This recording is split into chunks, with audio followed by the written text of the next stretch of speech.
Hello friends, स्वागत है आपका आज की हमारी इस वीडियो में। आज का जो हमारा सेंटेंस है, जो हमारा टेंस है, वो है present perfect tense. Present perfect का टेंस है। इससे पहले हमने बाकी के टेंसों की वीडियो अपलोड कर दी हैं। जो इंडेफिनिट के तीनों थे उनकी भी अपलोड हो चुकी हैं और कंटिन्यूअस की भी अपलोड हमारे चैनल पे हो चुकी हैं। अगर आपने उन्हें वॉच नहीं किया है तो उन्हें भी ज़रूर वॉच करें।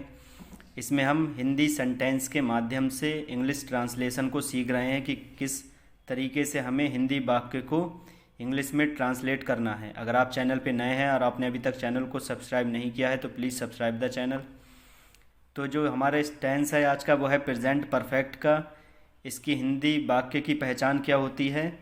जो उसके अंत में आता है, वाक्य के अंत में आता है, वो होता है वर्ड चुका है, चुकी हैं, चुके हैं, या फिर लिया है, दिया है, गया है। इस तरीके के वर्ड आते हैं सेंटेंस के लास्ट में। ये वाले वर्ड तो आते ही हैं जो ऊपर दिए हैं, चुका है, चुकी है, चुके हैं। इनके साथ में कभी कभी ये वाले वर्ड भी आते हैं। हम ज़्यादातर आम बोलचाल की भाषा में इस तरीके के वर्ड ज़्यादा यूज़ करते हैं ऊपर दिए हुए वर्डों की बजाय। जैसे मैंने अपना काम कर लिया है, मैंने तुम्हें पैसे दे दिए हैं। तो इस तरीके के जो सेंटेंस होते हैं वो प्रेजेंट परफेक्ट के होते हैं। काम पूरा हो गया होता है। परफेक्ट का मतलब होता है किसी काम का पूरा हो जाना। तो इसे हमें बनाना कैसे है, इसकी हेल्पिंग वर्ब क्या है, इन सब चीज़ों के बारे में हम जानेंगे आगे। वीडियो को लास्ट तक ज़रूर वॉच कीजिएगा। तो इस टेंस में जो हेल्पिंग वर्ब यूज़ होती है वो होती है हैज़ और हैव। ये तो इसकी हेल्पिंग वर्ब हो गई। और परफेक्ट टेंस के जो भी टेंस होंगे, सेंटेंस बनेंगे, उन सब के साथ में हमें मेन वर्ब की थर्ड फॉर्म का यूज़ करना है। आई होप आप अच्छे से समझ रहे होंगे जो मैं कह रहा हूँ कि perfect, present perfect, past perfect और फ्यूचर परफेक्ट। तो परफेक्ट के साथ में जो भी लगा हुआ है ये प्रेजेंट, पास्ट, फ्यूचर, इन सभी में हमें मेन वर्ब की थर्ड फॉर्म का यूज़ करना है। टाइम के अकॉर्डिंग ये हेल्पिंग वर्ब बस चेंज होगी। प्रेजेंट में है तो हैज़ हैव यूज़ करना है, पास्ट में होगा तो यहाँ पे हैड हो जाएगा, और फ्यूचर में विल हैव, शैल हैव। तो आइए जानते हैं हमें हैज़ कहाँ पे लगाना है। सिंगुलर सब्जेक्ट होगा, ही, शी, इट, ये सिंगुलर प्रोनाउन हो गए, या कोई सिंगुलर नेम होगा, उसके साथ में हमें हैज़ का यूज़ करना है हेल्पिंग वर्ब। और मेन वर्ब की third form plural subject you, we, I, they, या कोई प्लूरल नेम, उसके साथ में हमें हैव का यूज़ करना है और मेन वर्ब की थर्ड फॉर्म। इसके एग्जाम्पल को देखते हैं जिससे आपको अच्छे से समझ में आ जाएगा कि हमें किस तरीके से ट्रांसलेशन करना है। पहला जो है हमारा वो है अफर्मेटिव। अफर्मेटिव का स्ट्रक्चर क्या होता है? पहले सब्जेक्ट लिखते हैं, उसके बाद हेल्पिंग वर्ब आती है, फिर मेन वर्ब आएगी, उसके बाद ऑब्जेक्ट आएगा। जो जितने भी हमने सेंटेंस इससे पहले सीखे हैं उन सब में सेम स्ट्रक्चर रहता है। ये बार बार इसलिए लिखा जा रहा है ताकि आप लोग इसे अच्छे से समझ जाएं, याद कर लें। तो पहले subject, helping verb, main verb और ऑब्जेक्ट। तो आइए बनाते हैं इसे। वह यह किताब पढ़ चुका है, मीन्स उसने ये काम कर लिया है, या हम इसे अपनी आम बोलचाल की भाषा में कह सकते हैं उसने किताब पढ़ ली है। तो बनाएंगे हम इसे। ये वह जो प्रोनाउन आया है यही हमारा सब्जेक्ट है, तो बनाएंगे ही के साथ हमें हेल्पिंग वर्ब लगाना है जो टेंस की हेल्पिंग वर्ब है। He has, main verb sentence के लास्ट में होती है तो वही लगाएंगे थर्ड फॉर्म के साथ में। ही हैज़ रीड यह बुक, तो this book. He has read this book, वह यह किताब पढ़ चुका है, या फिर उसने यह किताब पढ़ ली है। नेक्स्ट एग्जाम्पल और देखते हैं। चोर भाग गए हैं, मीन्स चोर जो हैं किसी भी स्थान से चले गए हैं, चोर भाग गए हैं। तो बनाएंगे द थीफ, प्लूरल हैं, चोर भाग गए हैं। द थीप्स हैव, अब आनी है यहाँ पे थर्ड फॉर्म, तो वो होती है run. The thieves have run away, चोर भाग गए हैं या फिर चोर भाग चुके हैं। एक एग्जाम्पल और देखते हैं जिससे आपको अच्छे से याद हो जाएगा कि हमें अफर्मेटिव सेंटेंस बनाने किस तरीके से हैं। शेर ने हिरन पकड़ लिया है, या फिर शेर हिरन पकड़ चुका है। तो बनाएंगे इसे the lion,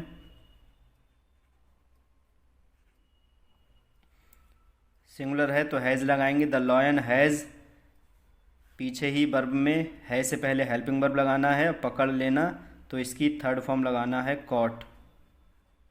the lion has caught, हिरन को, the deer. The lion has caught the deer, शेर ने हिरन को पकड़ लिया है। तो फ्रेंड्स ये हो गए हमारे अफर्मेटिव सेंटेंस कि किस तरीके से बनाना है, हेल्पिंग वर्ब कहाँ लगानी है, मेन वर्ब कहाँ लगानी है। आई होप आप ये अच्छे से समझ गए होंगे। आइए अब देखते हैं नेगेटिव सेंटेंस। यहाँ पे कुछ नेगेटिव एग्जाम्पल्स लिखे हैं, नेगेटिव सेंटेंस लिखे हैं, उन्हें किस तरीके से बनाना है ये हम जानते हैं। आइए सीखते हैं। नेगेटिव तो पहले सब्जेक्ट रखा जाएगा, हेल्पिंग वर्ब के बाद ही नॉट का यूज़ करना है हमें।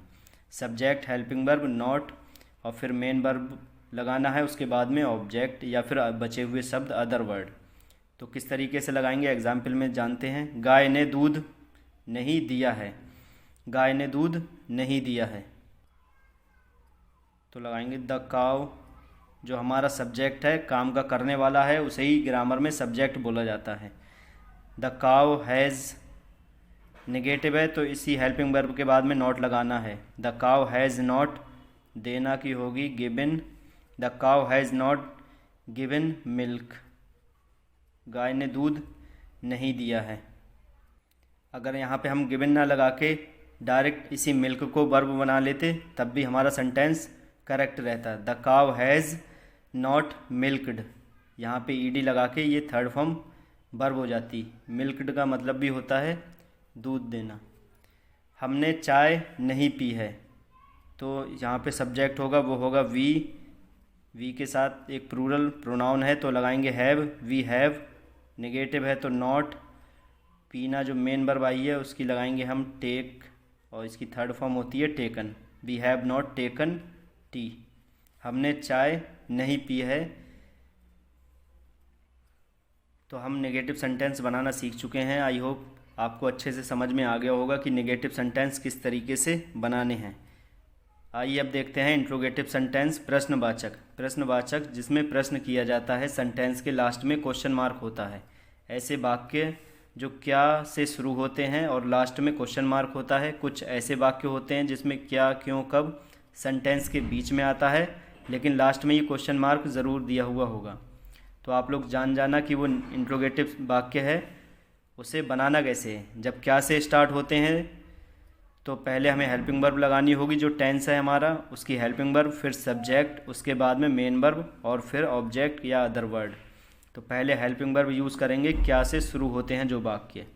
क्या वह तुम्हें किताब दे चुका है, तो यहाँ पे हमें पहले सब्जेक्ट देख लेना है वो सिंगुलर है या प्लूरल। सिंगुलर है तो हम लगाएंगे has, he, helping verb, subject आ गया। अब आएगी मेन वर्ब जो सेंटेंस के लास्ट में होती है देना। Has he given, third form का यूज़ करना है हमें। Has he given you the book और question mark. Has he given main verb आ गई, फिर ऑब्जेक्ट आएगा यू तुम्हें the book. Has he given you the book, क्या वह तुम्हें किताब दे चुका है। ये वाला एग्जाम्पल देखते हैं। ये इंट्रोगेटिव भी है और नेगेटिव भी है। तो इंट्रोगेटिव के साथ में नेगेटिव होने पर किस तरीके से हमें बनाना है। क्या तुमने खाना नहीं खाया है, तो बनाएंगे हम इसे। यहाँ सब्जेक्ट को देखकर यू आना है तो इससे पहले हमें लगाना होगा have you, helping verb, subject, उसके बाद में अब नॉट का यूज़ करना है। हैव यू नॉट पीछे, अब इसके बाद में आती है main verb, helping verb, subject और मेन वर्ब। तो हमने हेल्पिंग वर्ब लगा ली, सब्जेक्ट लिख लिया, नेगेटिव होने पर नॉट लगाएंगे। हैव यू नॉट टेकन, खाना की टेकन या फिर ईटन भी लगा सकते हैं। Have you not taken the food, क्या तुमने खाना नहीं खाया है। तो फ्रेंड्स ये सेंटेंस भी हमारा कंप्लीट हो गया। हेल्पिंग वर्ब लगाई, तुमने की जो सब्जेक्ट है वो लगाया हमने, नॉट लगाया नेगेटिव होने पर, उसके बाद में मेन वर्ब लगाना है हमें। तो have you not taken the food. अब हमें जो एग्जाम्पल देखना है वो है क्या, क्यों, कब, जो हमारे बीच में आते हैं इंट्रोगेटिव वर्ड, उन्हें किस तरीके से ट्रांसलेट करेंगे ऐसे वाक्यों को। तो पहले हमें उसी वर्ड की इंग्लिश को लगाना होगा जो भी उसकी मीनिंग होगा इंग्लिश में। तो क्योंकि होती है वाई, फिर उसके बाद में हेल्पिंग वर्ब के साथ ही बनाना है जैसे हमने ऊपर बनाया है। तो वाई हैज़ राम, पहले इंट्रोगेटिव वर्ड लिखा, उसके बाद में हेल्पिंग वर्ब और उसके बाद में subject.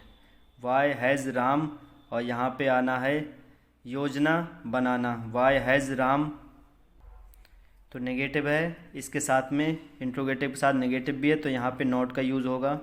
Y has Ram not, बनाना की होती है मेड, मेक होती फर्स्ट फॉर्म, थर्ड फॉर्म होगी made. Why has Ram not made the plan, Ram ने योजना क्यों नहीं बनाई है, या फिर राम योजना क्यों नहीं बना चुका है, राम ने योजना क्यों नहीं बनाई है। तो why has Ram not made the plan. एक एग्जाम्पल और देखते हैं।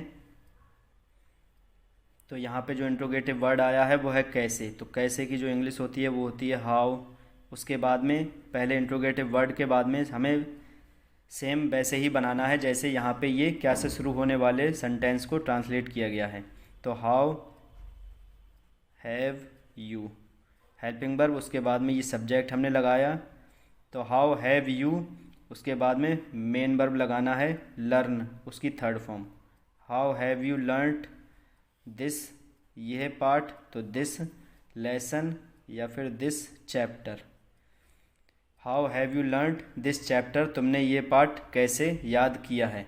तो फ्रेंड्स ये थी आज की हमारी स्टोरी, ये थी आज की हमारी ट्रांसलेशन। हमने ये सीखा है कि हम किस तरीके से सेंटेंस को ट्रांसलेट करेंगे। आई होप आपको वीडियो ज़रूर अच्छी लगी होगी। तो वीडियो को लाइक शेयर भी करें, और आप चैनल पे नए हैं तो चैनल को भी ज़रूर सब्सक्राइब करें।